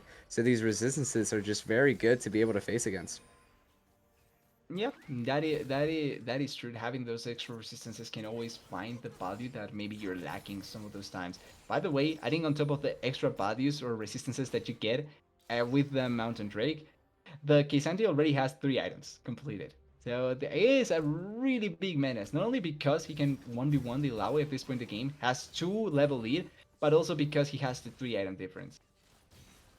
Yeah, he does have that extra item on, so it's just going to make it that much harder to be able to fight him in the side lane all by herself. So now the pressure is on for the rest of the team to be able to carry, or not carry, but the rest of the team to be able to answer some of these fights that are happening in the side lane, making sure that Akana can get back into this game, make sure that they can get that third item and try and match this Captain Kozer, who we've seen just be so dominant in the lanes and in these fights as well, being able to take out the right members and just being able to make these fights a little bit more one-sided than they once were. But looking at the other side of the coin, right? The fact that there's still members that are strong enough on the side of Brandon. You have Goblin, 3 items on the Saya. That's one of the breaking points that you always expect to see on the champion. Then you have the Heimerdinger that is kind of a secondary mid laner as well. As long as he gets closer to that second item, you're going to feel the pain. Beaky is still quite strong. Goes for the Demonic Embrace as well, which means that he's going to be dealing extra damage on top of the damage that he was already dealing. And as long as Akana can find some sort of value with his tentacles in the team fight, it should be okay.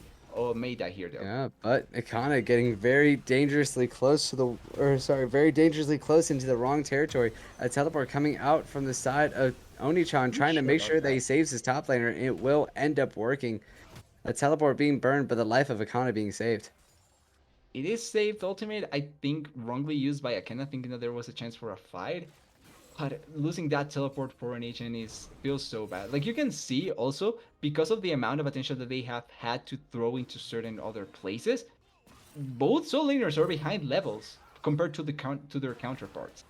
That is not good because in later stage fights, that level 3 ultimate from the mid laners, particularly mages, is really felt and can be felt. That's why you cannot allow for that to happen. Same for the soul laner, for the top laner. Like the extra levels do matter in these late game fights. Yeah, that level 3, like you're saying, that level 3 ultimate is just going to be a very crucial difference. Orianna being able to take out, whole teams with hers. Meanwhile, Syndra can just take out these very crucial members on the side of Brandon's. So, hoping that Orianna gets back in the levels, and hopefully Syndra is be able to take advantage of that level difference, and be able to make some of these fights a little bit more one-sided before they catch up. Captain Oh, should have Kozer ended. looking for this Orianna No as she tries flash. to get some of that solo XP, and she will end up falling to the eyes or to the shotgun shells of Rare Adam. Another kill going over 540 gold with that extra bonus bounty, and it looks like Beaky is going to be caught as well, trying to get out of here, but just not having the damage and the speed to get out. Oh wait, But it looks like Captain Closer is we getting have very not close enough to damage. death. Beaky ends up falling. The absolute Bobs saving Barden from falling as well to the culling. So a little bit of sliver of hope for them, but 2 kills going over for free for just being caught out in these fights with no real reason. Yeah, you have to question what is happening with in the Brandon's side minds. Like they're giving up themselves in such weird ways. They are allowing for NG to just get free control without really needing to, and they are giving up advantages that they don't need at all. Really good by NG to capitalize on this. Really bad on the side of Brandon to give it up like this. But this may Yeah. be a bad call. Radiant is really low, and everyone is well, except for Beaky, is on the side. Yeah, Kana is looking like he wants to go in, but he is taking a lot of damage, having to use that flash out.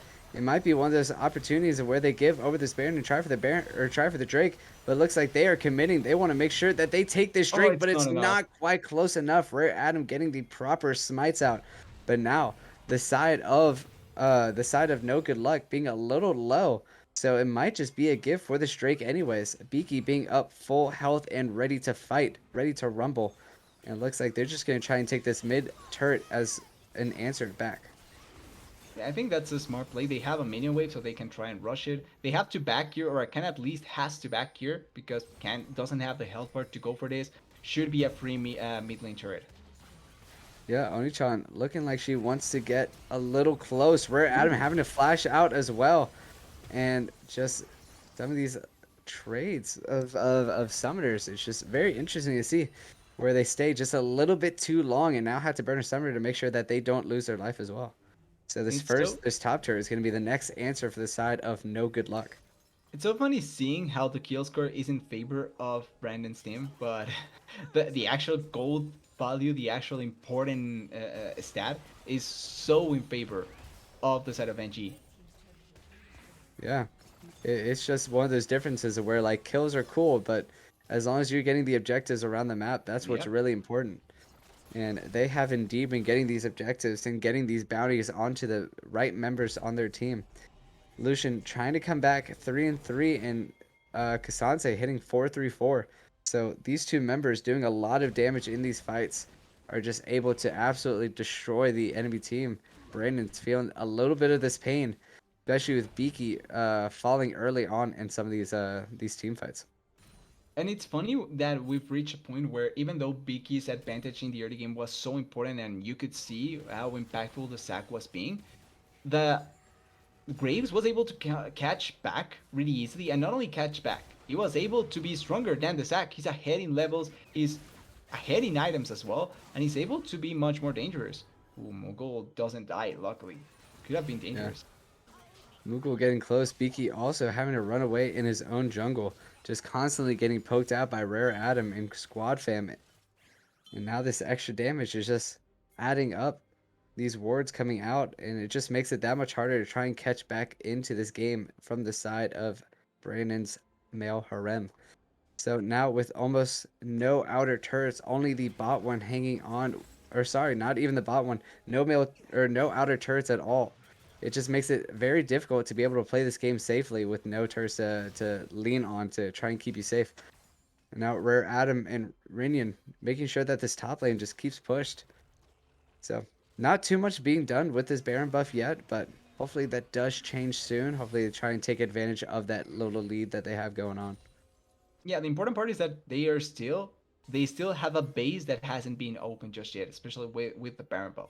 So they still have an opportunity to make the game come back into their favor on the side of Brandon, and that's on. Oh, can I run? Can I run? Ooh, Akana getting very close to No dead. flash. Cam Closer ends up getting the knockback. Akana trying to ultimate, but it doesn't look like it's going to be enough to be able to save his life. He does end up falling to the three members of No Good Luck, catching that man out and making sure that he pays. And that's what happens when you push on the side lane without vision against a team that can collapse on you. Gets punished. Yeah. It won't be too much falling in terms of base here. Two of those ultimates being used, but now Squad Fam getting caught out a little bit. Let's Bounce A lot of being a damage. lot of damage. Seraph's going off at the same time as Zanya's, and it looks like it might be a little bit of a bungle there. Oh, Brennan! Ooh, Barden getting very close to death. That ultimate ends up saving him, and now Cam Closer being one of the ones being caught out. He's too tanky Ultimate though. not quite up, but Rare Adam doing a lot of damage. Moogle trying to answer back. Beagle getting caught into the bubble. And Goblin trying to do a whole lot of damage on the Oh! side. And it looks like it will be enough. Ridden getting caught underneath the turret. And Goblin ends up living. The Ignite not being enough, living with about 1 HP. So 2 kills go over to the side to answer Akana onto the side of Brandon's male harem. And it will be important to see that this Drake is coming up in less than a minute. So whichever team can get the vision next, making sure that the side of No Good Luck does not overstay their welcome. 100%. They can actually go for Captain Coaster here. Yeah, Closer actually ends up canceling Beaky's engage there. Did not They know are that was an alone here. opportunity.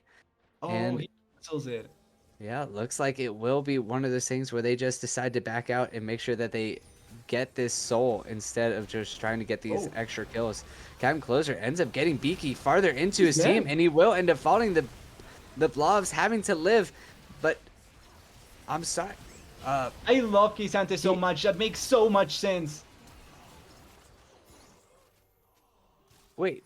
He jumped I'm out. Yeah, that's the insanely great design that Riot made for Kisante. He jumped over the wall and escaped.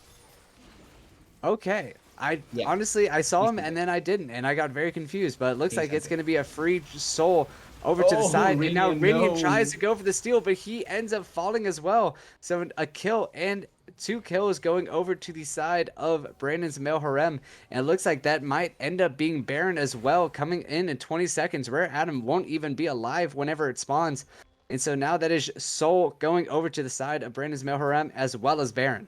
Akana also has teleport. So even if there's a chance to try and contest it, Akana can teleport in and try and help with a potential fight. And it's going to be answered by the Kisante. You have to Yeah, be extra careful Asante about trying to him. get in. Nami and Sindra trying to answer as well, making sure that this fight goes on long enough, but You it get will it? not be long enough. And Captain Kozer is Oh, getting very close to death, trying to make sure he stays nice and healthy. The Oriana ultimate no. missing, and all three members will end up living without any consequence to their life from the side of no good luck. Yeah, nobody dies. That's kind of the main takeaway off of that. Kisante should have died there if Ivanichan hits the ultimate, but at the end of the day, they do get the burn buff. Everyone gets it, if I'm not wrong, I think. No, Ilaoi, Akana actually doesn't get it on the Ilaoi, just a tad bit too late to get that Baron buff. Still, 4 members get it. You can push with those 4 members and try and win teamfights off of that. Yeah, definitely. It's going to be one of those important things that they do something with this Baron buff and make sure that they get some of these extra turrets down in their favor. Try and break this base now and make sure they catch back up. The gold is slightly more evened out, but now we're getting to the stage and where the gold lead does not matter too much. 3K not really meaning the difference from 4 items and 5 items. And Really so isn't. now it's just going to be more about these mechanical plays, more about these macro plays that are being put out instead of the item differences. That's a really good ward for a teleport flank if Kisante sees the opportunity. If they are too far forward, that's a perfect ward to try and TP. Important to also look at what summoner cooldowns are at. No flash apart from Oriana's on the side of Brandon. Every flash apart from Lucian and Inami on the side of NG. So those are the cooldowns that we need to try and look for in a potential fight. Yeah, and it looks like, Oh, oh, Nami beautiful. Burning Dreams will get caught out by Oriana's ball. Onichan getting that one for free. And it looks like it was a great time for that ball to come, but Kasante ends up stopping the back and trying Oh, to answer Onichan. back. Collateral damage missing. Rinian, Ringyun no! thinking that he can do it, but mistimed and forgot about the Zanyas or the stopwatch coming in. So now two members falling for the side of no good luck.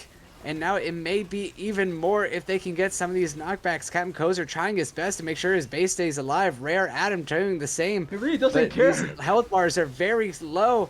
The heal is coming up.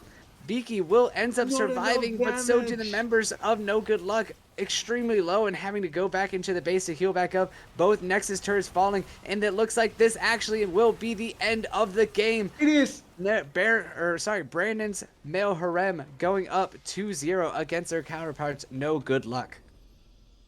That was a really, really close end to the game there. But at the end, Brandon's Mayhem ends up getting the victory. Really well done. Really effective how they performed on that last part. Honestly, it was really close. Like that first Baron call, that first Baron play that NG was able to obtain was really good. That almost saved, not only saved the game, but made it so that they could win the game.